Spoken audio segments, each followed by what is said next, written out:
Bismillahirrahmanirrahim. Alhamdulillahi rabbil alamin. Wassalatu wassalamu ala asyrafil mursalin wa khatamin nabiyyin wa sayyidil awwalin wal akhirin. Wa rahmatillahi lil alamin sayyidina wa syafi'ina wa maulana Muhammadin wa ala alihi wa ashabihi wa atba'ihi wa dhurriyyatihi wa atratihi wa azwajihi ummahatil mu'minin. Amma ba'du. Ila qawlihi ghafarallahu lahu wa liwalidayhi wa satara uyubahum fid dharain amin ya rabbal alamin. Wa minha anna qabrahu sallallahu alaihi wasallam afdalu buqa'il ardi. Sesungguhnya kubur makam baginda Rasul sallallahu alaihi wasallam afdalu buqa'il ardi, semulia-mulia, sebaik-baik di sebaik-baik apa ya, tanah di seluruh permukaan bumi, hatta mawdi'al Ka'bah, termasuk dari tanah tempat Ka'bah. Tanah yang dikubur Nabi lebih mahal, lebih tinggi, lebih mulia, lebih berharga daripada tanah tempat Ka'bah. Kama qalahu Ibnu Asakir wal Baji wal Qadhi Iyad, sebagaimana dipertegas oleh Ibnu Asakir, Al-Baji, Al-Qadhi Iyad dan lain-lain. Bal bahkan naqala Taj as-Subki, Imam Tajuddin as-Subki, ulama mazhab Syafi'i, an Ibnu Aqil al-Hambali, dari Ibnu Aqil al-Hambali, anna al-buq'ata asy-syarifata allati qubira fiha Rasulullah sallallahu alaihi wasallam afdalu min al-'arsy. Bahkan kata ulama, jangankan dari tanah tempat Ka'bah lebih mulia tanah kubur, tempat kubur Nabi, bahkan lebih mulia daripada arsh. Arsh yang di sana, di langit keberapa. Wa sarraha al-Fakihani, Imam al-Fakihani bahkan dengan tegas berfatwa bitafdiliha ala samawat, daripada semua langit dan isinya lebih mulia tanah tempat kuburan, lebih tinggi, walaupun tepat di bawah, lebih tinggi daripada langit ketujuh nilainya. Ammal Hasfaki wa ghairuhu, adapun Imam Hasfaki dan lain-lain minal a'immah, daripada ulama-ulama, qalu bitafdiliha, bahkan mereka beliau-beliau menambah penegasan dan penjelasan bahwa katanya, jangankan dari arsh, jangankan dari langit, jangankan dari tanah tempat Ka'bah, bahkan tanah kubur Nabi itu tanah yang ada di kubur Nabi, atau tanah tempat kuburnya Nabi ya. Kemarin kan sudah kita baca terompah Nabi, ini tanah tempat kubur Nabi. Itu kata beliau Imam Hasfaki dan lain-lain, lebih mulia dari kursi, dari Lauhul Mahfuz, dari qalamnya Allah, dari Baitul Ma'mur, semua makhluk pokoknya katanya. Dan semua itu kan makhluk. Arsy yang kita sebut tadi, kursi, Lauhul Mahfuz, qalam, semua itu makhluk. Kalau sudah semuanya makhluk, dan kalau sudah kita bilang asyraful khalqi, semulia-mulia makhluk, yaitu siapa? Rasulullah sallallahu alaihi wasallam, berarti tidak perlu kita ragu dan tidak perlu kita mengatakan berlebihan. Ya kalau kita bilang berlebihan, berhenti bilang asyraful khalqi. Asyraful khalqi, berhenti bilang begitu, semulia-mulia ciptaan Allah. Kalau sudah semulia ciptaan Allah, berarti lebih mulia daripada Ka'bah, karena Ka'bah ciptaan Allah. Ka'bah ini makhluk atau khaliq? Makhluk. Berarti lebih mulia daripada arsy, lebih mulia daripada karena semua itu ciptaan Allah. Terus Kenapa kok bandingannya dengan tanah kubur Nabi? Ini kita baca sekarang. Unzur al-Mawahibul Laduniyah. Nah, saya sebutkan di sini kitab-kitabnya. Al-Mawahibul Laduniyah Imam Qastalani, Fadailul Madinah Imam Samhudi, Al-Zakhair Al-Muhammadiyah Sayyid Muhammad Alawi Al-Maliki, wa ghairuha atau wa ghairaha, dan kitab-kitab lainnya. Wa ila hadha asyara ahadul ulama biqaulihi. Ada syair ulama mengatakan, jazamal jami'u bi anna khairal ardima qad hata dzatal mustafa wa hawaha. Semua ulama sudah sepakat katanya bahwa sebaik-baik tanah di muka bumi, maka hata dzatal mustafa adalah tanah yang meliputi jasad semulia-mulia makhluk Rasulullah sallallahu alaihi wasallam. Wahawa. Kenapa? Wa na'am, laqad sadaqu, betul, fatwa itu benar. Bisa kiniha alat kan nafsi hina zakat zaka ma'waha. Iya, kenapa tanah itu mulia? Karena isinya sama seperti katanya di sini, seperti jiwa manusia kalau mulia, otomatis manusia jiwanya di dalam bagus. Otomatis yang di luar nih orangnya juga bagus, dimuliakan. Kenapa orang itu dimuliakan? Jiwanya mulia, bagian dalamnya yang mulia kan, bukan kayak mushaf. Ayo, mushaf itu apa sih? Kan kertas ya, bahannya kadang dari kulit, kadang dari apa, oh ini kertas. Sama bahannya dengan buku-buku lain yang hardcover keistilahnya kan, atau apa, pokoknya bahannya sama. Dan bahannya itu dari apa mungkin? Kertas dari mana sih? Hah? Pohon? Kaca? Apa ya kalian bilang dari tadi? Dari apa kertas? Dari kayu. Dari kayu. Tapi kenapa kita cium? Ayo, cium di kayu itu ya, ambil kayu, cium dia. Kenapa mushaf kita cium? Kan mushaf itu bahannya tidak jauh-jauh dari kayu. Kayu yang itu tidak sama dengan kayu yang ini, kan begitu. Bukan karena kenapa kita muliakan mushaf, kertas itu, sampul itu, karena isinya yang mulia, isinya adalah kalamullah. Maka kertas yang ada yang menutupi atau yang meliputi sesuatu yang mulia itu menjadi sebaik-baik dan semulia-mulia kertas. Semua buku-buku yang lain di bawahnya. Walaupun mungkin ada buku lain yang lebih mahal bahannya, harga bahannya, tetap orang nggak mau cium itu, diinjak-injak nggak masalah. Tapi kalau Quran diinjak dosa besar, kan begitu. Bisa kafir malah kalau memang niat menghina.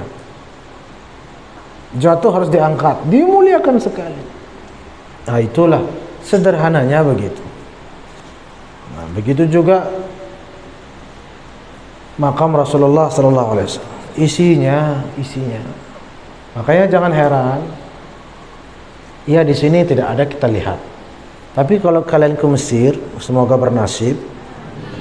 Biasa kita lihat itu orang cium makam para wali, makam Imam Hussein di sana, makam Siti Zainab di sana, makam Siti Aisyah di sana. Mesir ini luar biasa.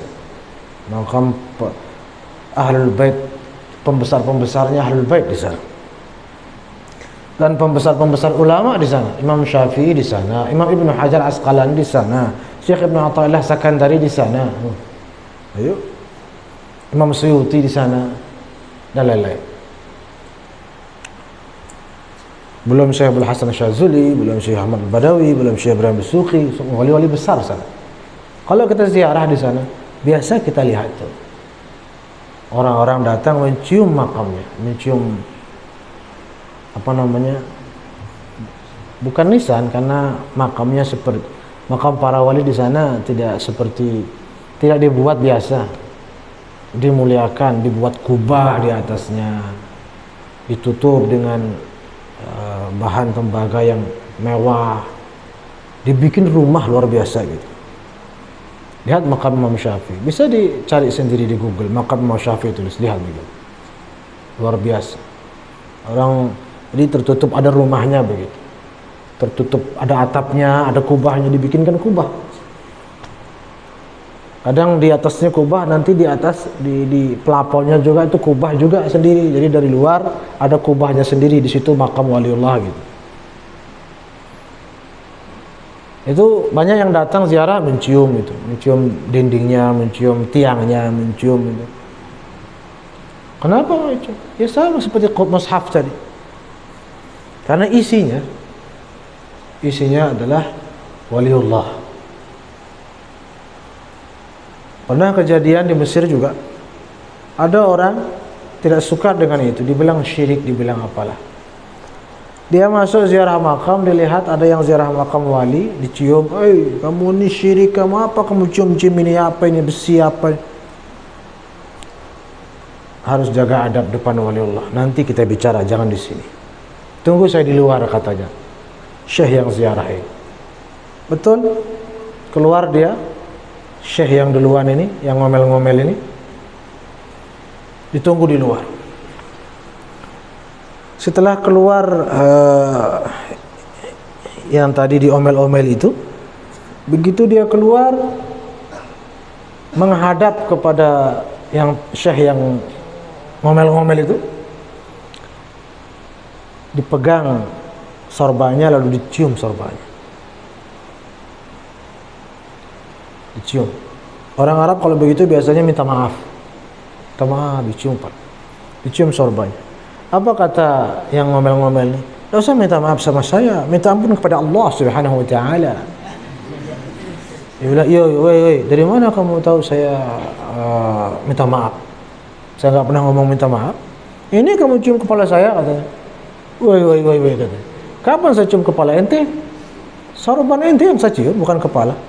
Katanya. Apa kata orang ini? Iya, kamu memang mencium sorban saya. Tapi bukan sorban saya sesungguhnya kamu cium, tapi kepala saya. Kepala saya ini tertutup sama sorban saya, makanya kamu cium sorban saya. Nganga gitu kan terus. Begitulah saya juga tadi. Paham nggak?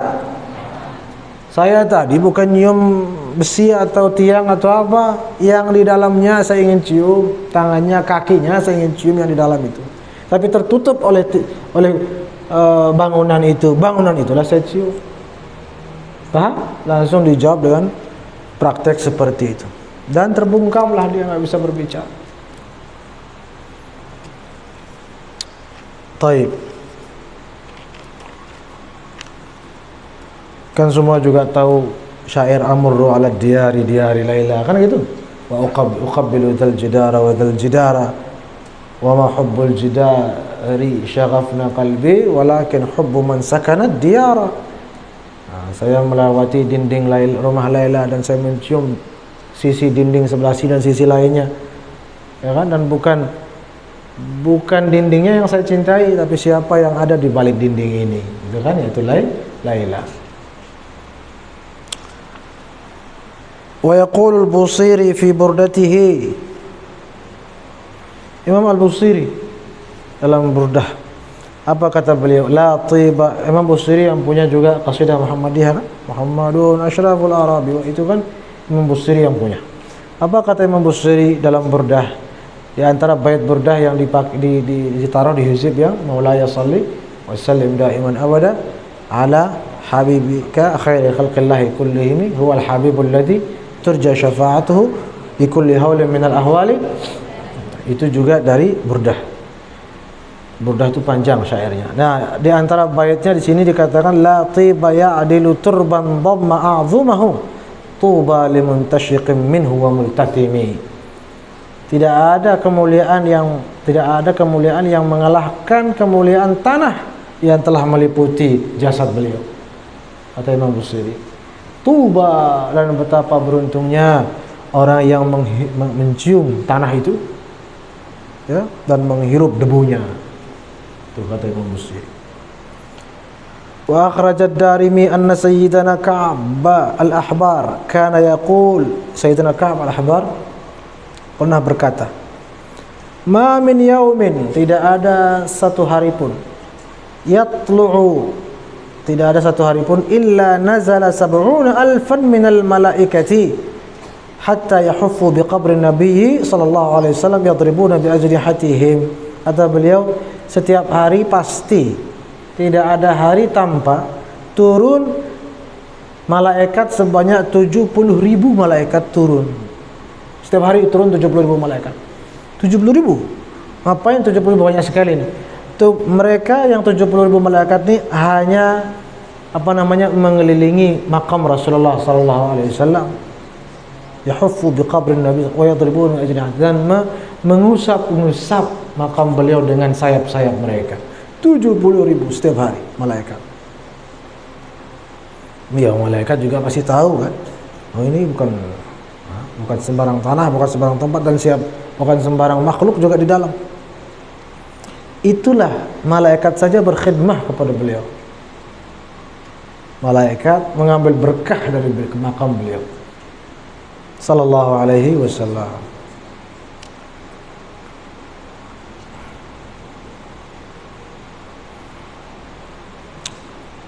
Ada yang bilang malaikat, aku ada ya. Kenapa ya? Keberatan dia. Masa malaikat? Aduh, pecuan. Malaikat. Apa aja sudah mau bilang? Maksud saya, kalau lebih mulia dari fulan, kalau lebih mulia dari malaikat, harus sudah pecuan. Malaikat lebih tinggi. Ngaji semeton, ngaji. Jangankan malaikat jangankan Nabi lebih tinggi dari malaikat. Jangan kita mau bilang malaikat lebih rendah dari Nabi, itu terlalu apa ya? Jangankan lebih rendah dari beliau, lebih rendah dari terompah beliau malaikat. Malaikat Jibril, sebut siapapun malaikat. Bandingkan dengan terompah beliau waktu Isra Mi'raj sampai Sidratul Muntaha. Malaikat Jibril lanjut apa tidak? Apa kata Jibril? Saya kalau maju terbakar saya ya Rasulullah. Kalau pelungguh yang maju aja aman. Jangan lihat beliau yang maju naik ke atas. Terompah beliau ikut naik apa tidak? Jibril berani naik? Bisa naik Jibril? Terompah Nabi bisa naik? Mana lebih hebat berarti? Jibril atau terompah Nabi? Terompah Nabi sallallahu alaihi wasallam. Dan jangan kira Jibril dengar ini tersinggung, takut terus kita nanti kita dianu sama malaikat, nanti didatangi sama malaikat. Jangan dikira, justru malaikat kasih jempol. Ini baru benar nih, kasih tahu orang tuh pada tahu. Kata Jibril kan? Iya. La ilaha illallah.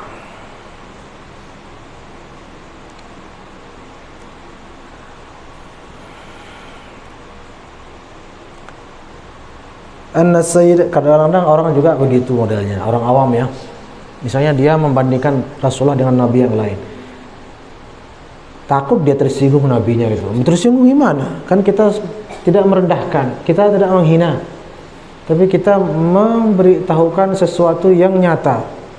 Kalau kita takut membandingkan, di situ dia marahan para nabinya. Oh, kamu ragu-ragu, jelas Nabi Muhammad, nabimu lebih tinggi dari saya. Begitu kan malah. Kalau kita bilang misalnya malaikat lebih tinggi dari Nabi Muhammad, dikira malaikat boleh otak gitu. Malah aduh kejagur dengan ini katanya. Sarah doang bikin saya stres katanya. Kok bisa saya lebih tinggi? Ini orang tidak pernah ngaji katanya. Ampun ya Rasulullah, terus dia malu sama Nabi terus. Ampun. Saya nggak pernah ngasih tahu dia yang begitu, yang nggak benar begitu. Ya. Insyaallah tabarak. Begitu juga jangan dikira hubungan antara para nabi ini kayak hubungan antara elit-elit politik. Ya. Ini kita yang lain marah, merasa dengki, dikira seperti kita beliau-beliau. Para wali juga begitu. Ketika kita misalnya meninggikan wali A, dikira wali yang lain tersinggung gitu. Ada yang tidak sadar berpikir begitu. Misalnya kita bilang guru sekumpul luar biasa, tinggi, masya Allah, waliullah luar biasa. Kita bilang begini, tersinggung nggak Al-Maghfurullah Malaysia? Kira-kira Al-Maghfurullah bilang, kok dia sudah ajum, kok bukan saya? Masa begitu beliau? Kalau kita, kalau kalian mungkin, ya kan? Kalau ate kan, masa Al-Maghfurullah kalau ate? Bukan wali sejadinya. Hasyalillah. Contoh, begitu juga sebaliknya. Kalau kita merendahkan wali yang lain, misalnya kita meninggikan guru kita, lalu kita rendahkan guru yang lain, jangan dikira tepuk tangan guru kita, gitu dong, gurumu lebih hebat daripada dia. Jangan dikira begitu. Murka dia sama kita. Kenapa murka? Itu waliullah juga. Kenapa kamu rendahkan dia? Itu juga, itu saudara saya. Innamal mu'minuna ikhwah. Yang namanya orang mukmin itu bersaudara.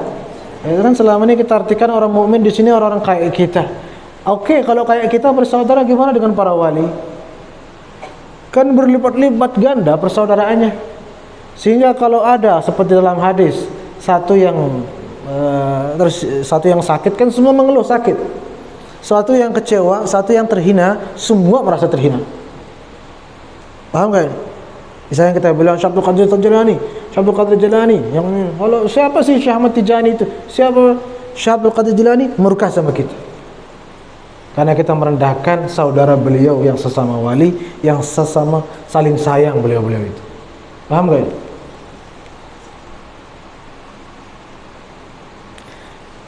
Ada seorang wali punya amalan, kita baca amalannya. Ada wali lain punya amalan, kita baca amalannya. Dikira wali yang ini tersinggung gitu. Astagfirullah, kamu ini murid saya khianat kepada saya. Dikira begitu modelnya para wali. Malah sangat bergembira. Alhamdulillah kamu baca juga wirid amalannya waliullah yang lain. Kan begitu. Kadang-kadang orang tidak sadar, dia ilustrasinya itu para wali itu bersaing tidak sehat, kayak politikus, kayak politisi, saling gitu, saling kamu nih dikira begitu. Tidak. Ada kisah orang tenggelam. Dia ini murid Syekh Ahmad Ar-Rifai. Murid siapa? Syekh Ahmad Ar-Rifai.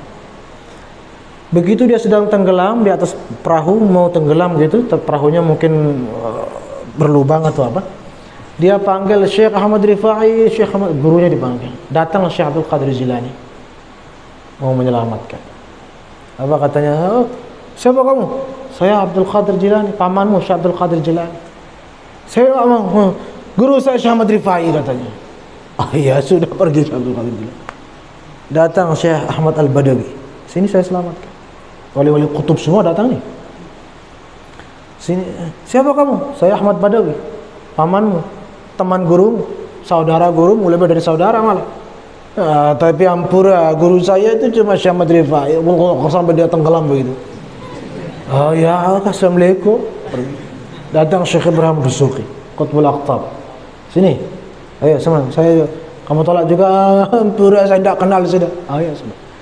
Berarti kamu cuma mau Ahmad Rifai saja? Nggih, guru saya Syekh Ahmad Rifai. Yang lain enggak.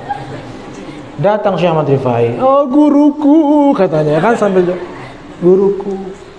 Apa katanya Syekh Ahmad Rifai terus? Kamu kira saya datang mau menyelamatkanmu katanya? Saya datang untuk menambah supaya kamu tambah tenggelam lagi katanya. Ya kenapa, Syekh? Sebagaimana kamu tolak semua saudara-saudara saya, maka kamu juga saya tolak. Begitu saja. Dibiarkan, tenggelam dia terus. Jadi Syekh Ahmad Rifai bukan malah bangga, paham? Tapi kecewa berat. Jadi jangan kita membanding-bandingkan antara wali, antara amalan para wali, seakan-akan kita membentur-benturkan. Tidak boleh. Kenapa kamu bacanya? Kan kita punya ini kan. Misalnya, kenapa kamu baca amalan itu? Kan guru kita sudah punya amalan. Misalnya ini. Misalnya. Itu gurunya sendiri geleng-geleng. Alurang be, kedok begitu kan dia. Dari jauh tapi kan. Biarkan, itu kan bagus sama itu juga waliullah juga yang punya. Jangan kamu mempermalukan saya depan waliullah itu. Allah akan bilang begitu dia. Hal-hal seperti ini perlu kita resapi supaya kita memuliakan semua aulia Allah, para saleh, para ulama. Begitu juga mazhab. Kadang-kadang orang merendahkan mazhab lain. Hanafi kamu, Hanafi dia, Hanafi dia.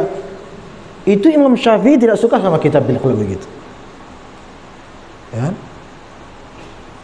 Kadang-kadang sering kita dengar orang menceritakan antara Imam Syafi'i dan Imam Malik, seakan-akan Imam Syafi'i lebih hebat daripada Imam Malik. Karena padahal kan Imam Malik kan gurunya Imam Syafi'i. Meyakini guru kita paling hebat tidak masalah. Tapi meyakini guru lain atau ulama lain rendah dalam konteks kita merendahkannya, itu tidak boleh. Itu Imam Syafi'i akan tidak akan kenal sama kita. Di akhirat nanti saya nggak kenal nih. Saya kan ikut mazhab sida, nggak saya tahu mana. Kamu rendahkan guru saya waktu kamu hidup di dunia katanya. Begitu kan nanti hati-hati. Imam Malik itu guru saya. Kalau kamu menghormati saya, harusnya menghormati guru saya juga. Kenapa kamu rendah-rendahkan guru saya? Begitu kan nanti. Makanya kita muliakan semua, kita benarkan semua, kita hormati semua. Makanya waktu saya di Mesir diajarkan sekali waktu sholat pakai mazhab Maliki. Ambil berkah dari gurunya Imam Syafi'i.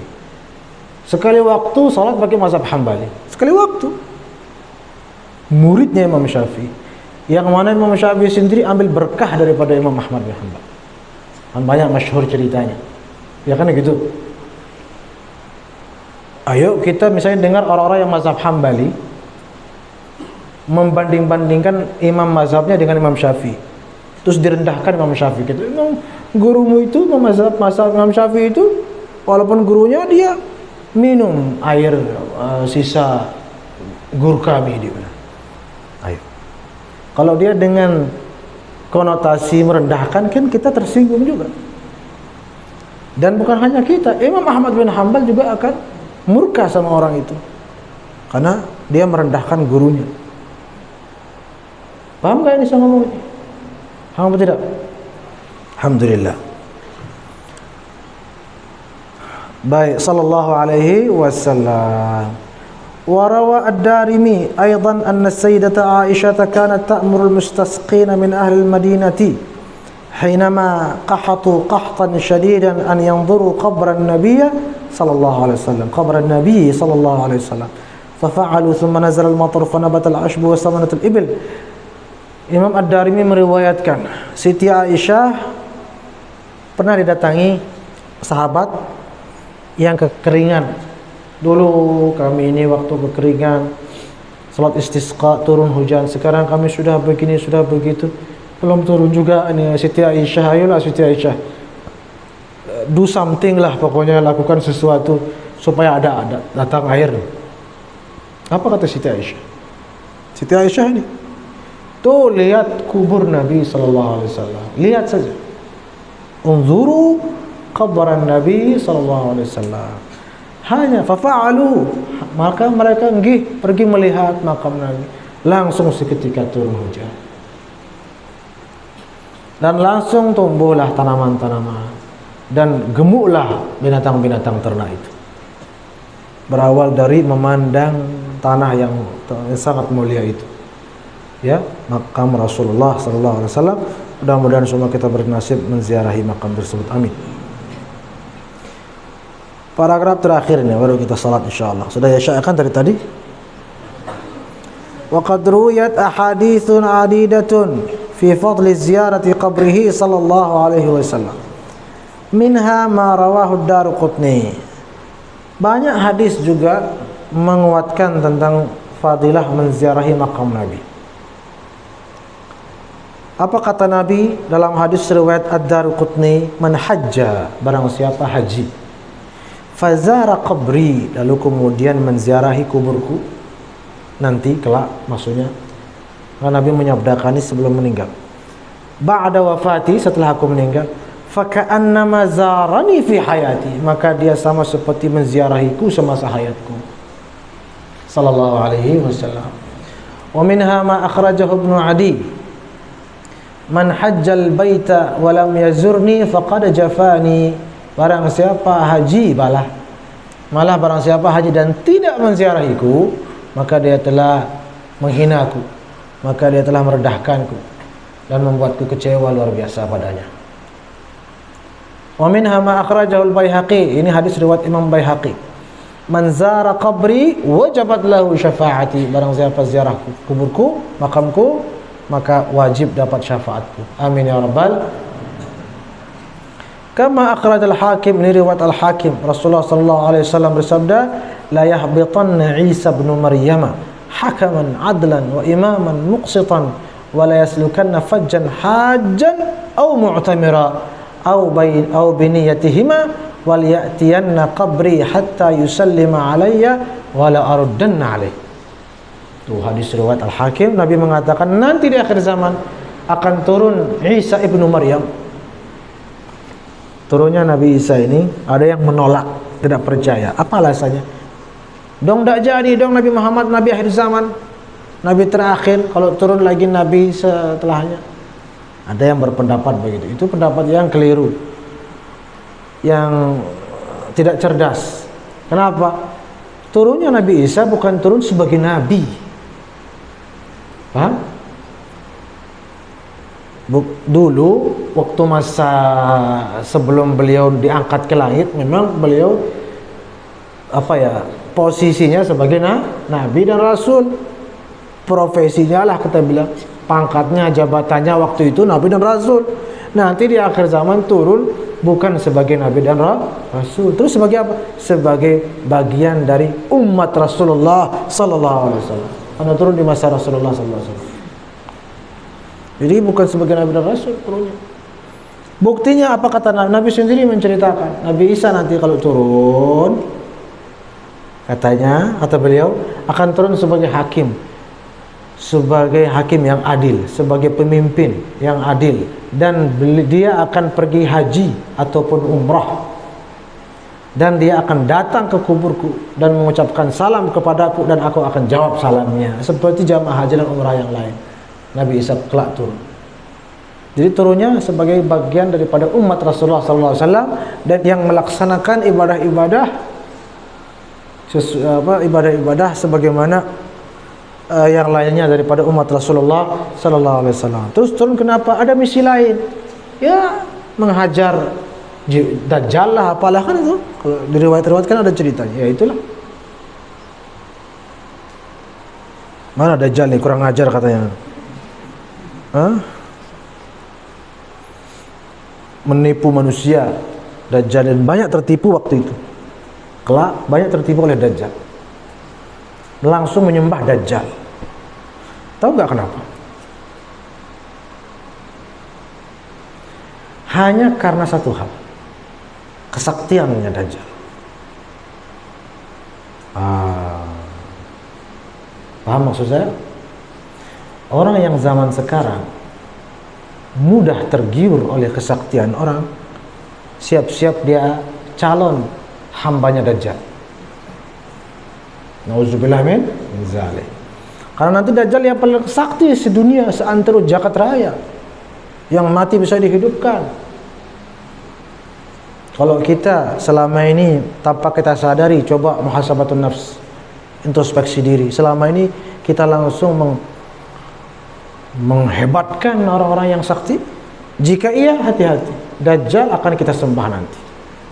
Nauzubillah min zalik. Karena dia saktinya luar biasa, sakti mandraguna. Jadi kedayaannya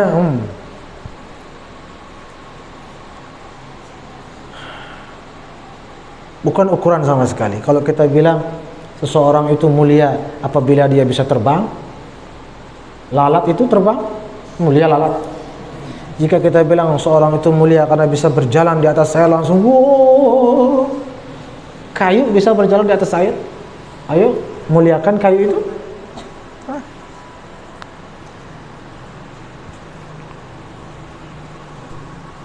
Kalau kita bilang mulia karena apalah dia punya apa, Dajjal nanti segala-galanya bisa dilakukan.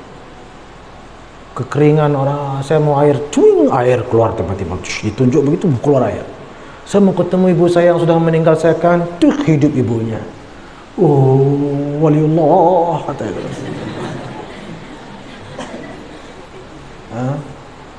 Kisah-kisah tentang Dajjal, riwayat-riwayat tentang Dajjal itu secara otomatis ada mengandung pesan di situ.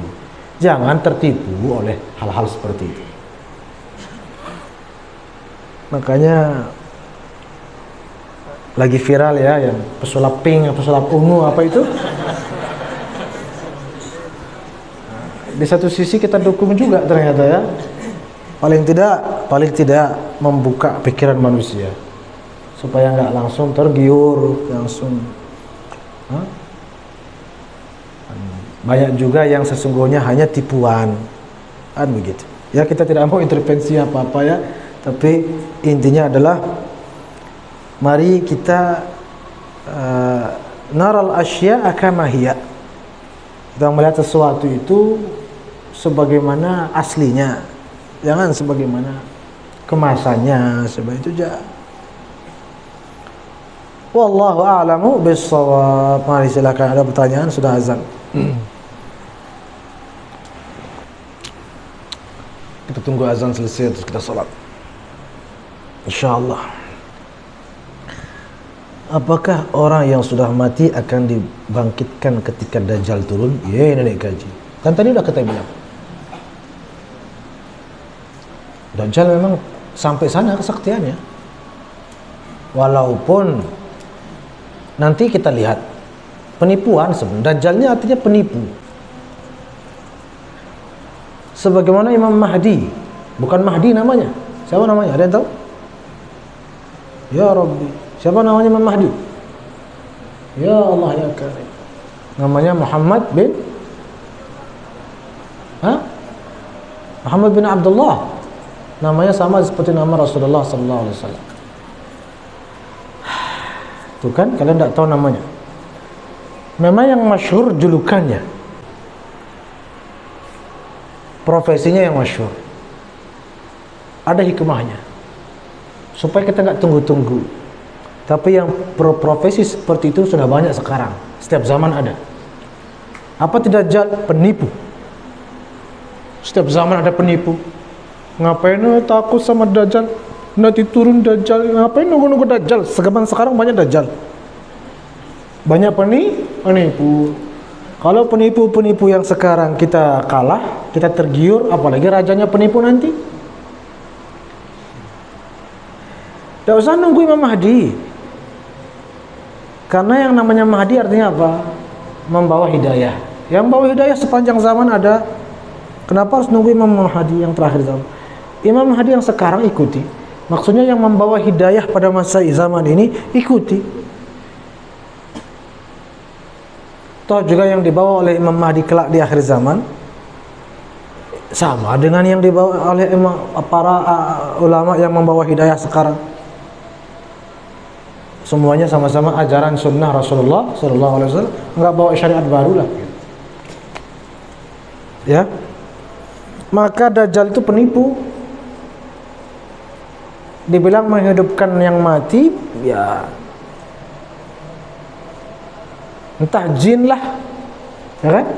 Jin diperintahkan, kamu sekarang berubah jadi Power Rangers, bukan, berubah jadi bapaknya Pulan ini ya, bapaknya sudah meninggal, biarin dia meninggal, kamu nyamar jadi bapaknya, nanti saya bilang saya akan hidupkan bapakmu, muncullah kamu, maka dia akan percaya kamu bapaknya, dia sembahlah aku. Oke jin? Oh jin, siap, siap katanya kan ini. Itu yang terjadi, bisa jadi kan? Nanti kita lihat, nanti kita minta Marcel bongkar dia seperti apa Dajjal menghidupkan yang mati ya. Sulap ungu ya, atau sulap pink. Bagaimana Ya, karena sakti. Kenapa sakti Dajjal? Semua jin seantero dunia anak buahnya. Hah? Siap katanya, perintahkan. Semua jin yang hidup ribuan tahun lalu pun menjadi tunduk sama dia. Bagaimana cara kita mengetahui orang yang kelihatan gila di pinggir jalan itu wali? Tidak harus tuh. Harus kita tahu, harus mendeteksi dia tuh wali apa tidak itu. Emang ada detektif kinin? Detektif kinin? Kalau tidak tahu dia tuh wali terus tendang gitu. Apa tujuan mau tahu dia wali apa tidak? Supaya kalau wali saya muliakan, kalau tidak wali saya lanjak gitu. Wali, ya Allah, semua orang gila. Semua orang gila muliakan.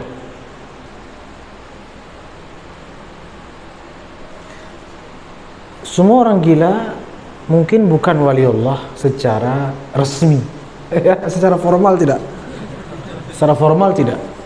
Tapi waliullah secara informal. Non formal iya. Maksudnya nggak pakai stempel, nggak pakai administrasi, ya stempel apa. Waliullah enggak. Tapi waliullah.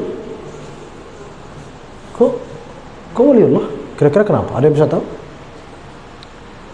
Hidupnya nggak keruan, sholat tidak, kadang sholat kadang tidak, sah juga tidak keruan hidupnya.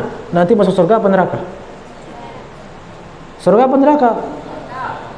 Yuh. Berdosa nggak dia itu? Oh. Mana?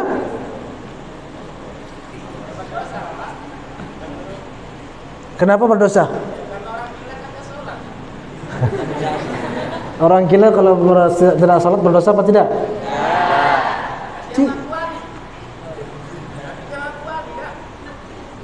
Apa katanya? Hah? Iya ya, enggak apa-apa. Bukan wali. Enggak, kita tidak bicara wali sekarang. Orang yang hilang akalnya. Ustaz, hilang akalnya. Gila ya. Dalam syariat ya? Nggih. Orang yang dicabut akalnya, kemudian dia tidak sholat, berdosa apa tidak? Karena orang yang ya, orang yang tidak, yang namanya mukallaf, yang namanya orang berdosa atau berpahala, wajib sholat itu siapa? Orang yang berakal. Karena itu syarat sah, syarat wajib sholat, muslim, aqil, baligh. Di situ ada namanya aqil. Yang namanya aqil ini dia berakal sehat, alias tidak gila. Berarti orang yang gila wajib sholat atau tidak? Ketika dia tidak sholat berarti berdosa atau tidak? Tidak. Kalau tidak berdosa masuk surga atau neraka? Masuk surga. Paham Ustaz? Alhamdulillah. Iya. Apa aja sudah bilang? Walaupun bukan wali, yang namanya orang tidak punya akal.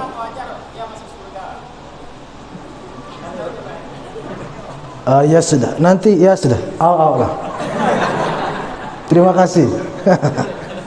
Paham? Ya, ala kulli hal, siapapun kita muliakan. Walaqad karramna bani Adam. Gila tidak gila, asal dia manusia, dia adalah mulia. Itu pertama. Yang kedua, orang-orang gila ini tadi saya katakan bukan waliullah secara formal, ya kan?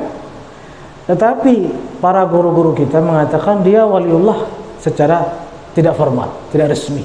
Kenapa begitu? Sifat-sifat yang ada padanya seperti apa? Yang namanya orang gila ini, dia tidak hasad, tidak dengki sama orang, ya kan? Dia tidak mau dendam sama orang, ya kan? Betul apa tidak? Sifat-sifat itu hanya wali yang punya.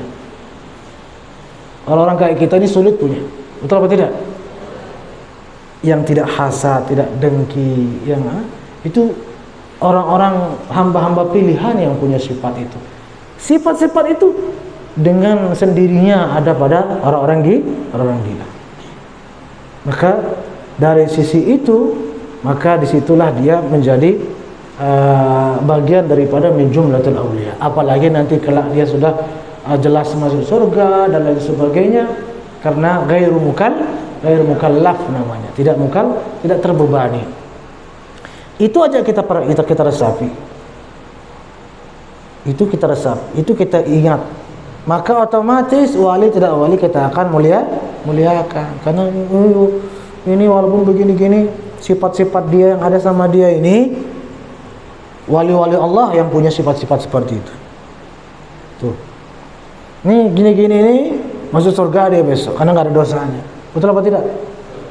Kenapa? Karena ghairu mukallaf, sama seperti ahlul fatrah dan lain-lain itu. Kan ahlul fatrah ini yang tidak diutus kepadanya nabi dan rasul, walaupun dia bunuh 1000 orang pada waktu itu kan, dengan segala kejahatan mereka, wa ma kunna mu'adzibina hatta nab'atha rasula. Allah Subhanahu wa taala.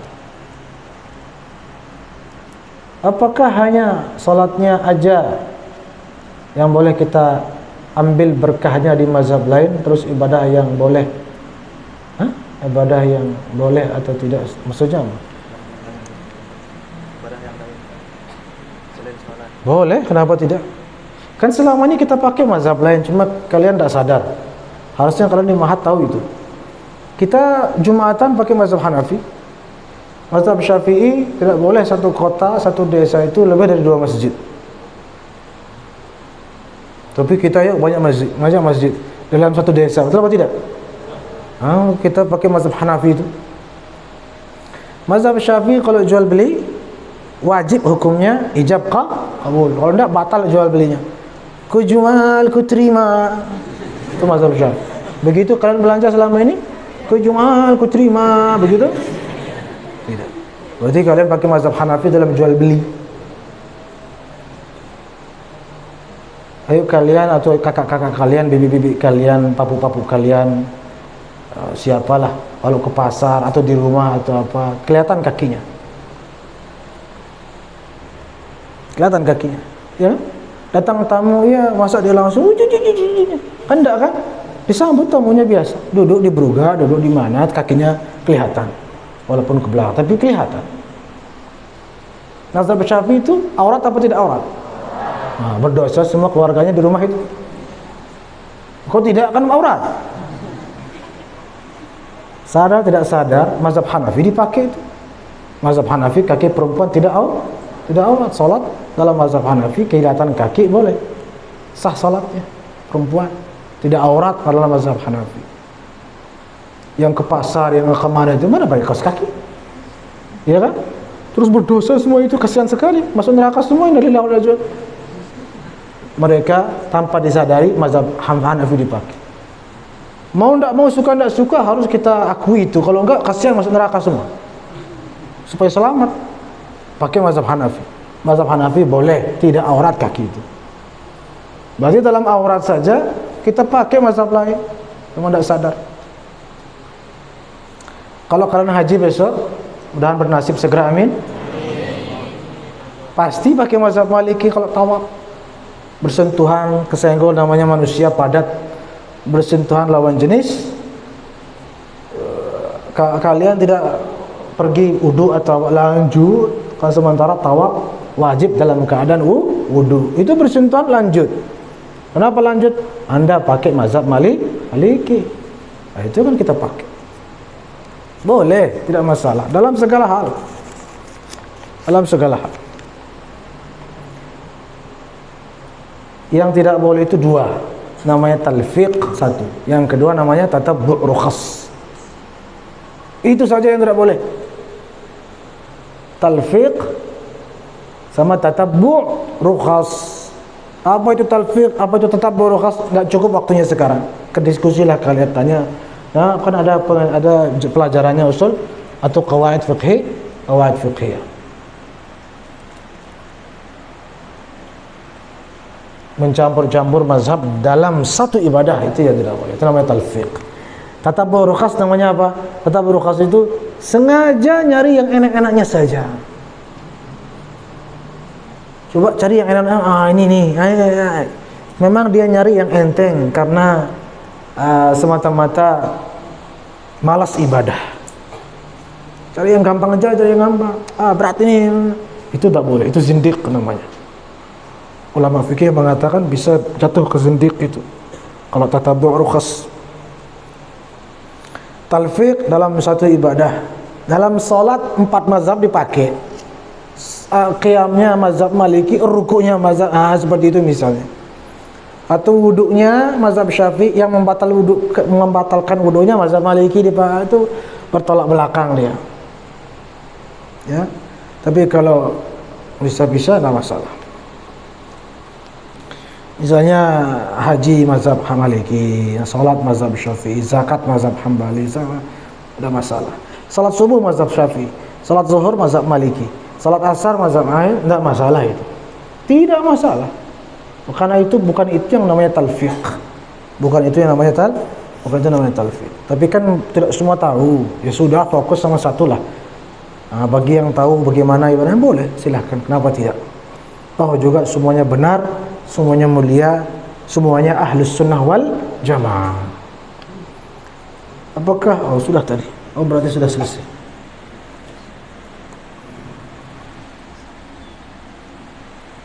Allah. Ada satu lagi, Mbak.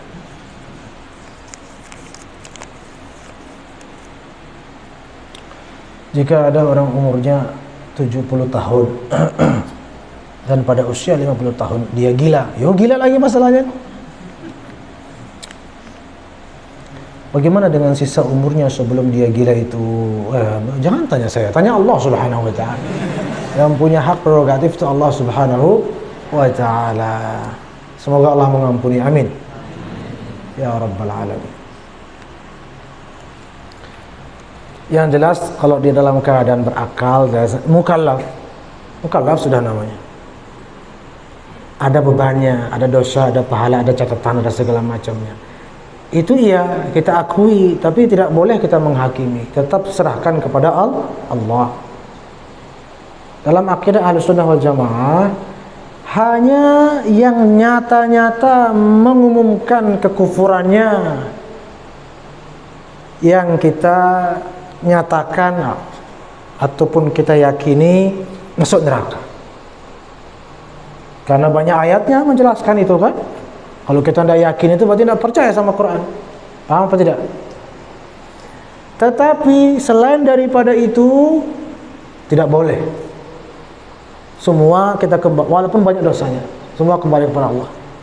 Kenapa? Karena Al-Quran sendiri mengatakan itu, bahwa innallaha yaghfiru dzunuba jami'a. Apa sebelumnya? Mohon maaf. Innallaha la yaghfiru an yushraka bihi wa yaghfiru ma duna dzalika liman yasha. Allah tidak mengampuni apabila disekutukan. Selain daripada itu Allah mengampuni bagi dia selama dia menghendaki. Berarti selama dia muslim, misalnya dia gilanya ketika umur berapa tahun tadi, 50, dalam keadaan muslim, berarti dia muslim kan sebelumnya. Ya sudah, jangan kita bilang dia begini dia begitu, kembalikan kepada Allah. Innallah yaghfiru ma duna dzalika liman yasha. Bisa saja Allah mengampuni semuanya. Sesuai Quran juga. Ya, Allahu a'lam bishawab. Mudah-mudahan kita selalu husnuzan kepada semua orang yang berdosa, yang gila, yang apapun. Selama dia muslim, maka mari kita husnuzan kepadanya. Ya, apalagi para aulia Allah salihin harus lebih daripada husnuzan, tapi juga kita selalu mengharapkan syafaat dan keberkahan dari beliau-beliau. Amin amin ya rabbal alamin. Wassallallahu wasallam wa barik ala sayyidina Muhammadin walhamdulillahirabbil alamin. Aqimus shalah.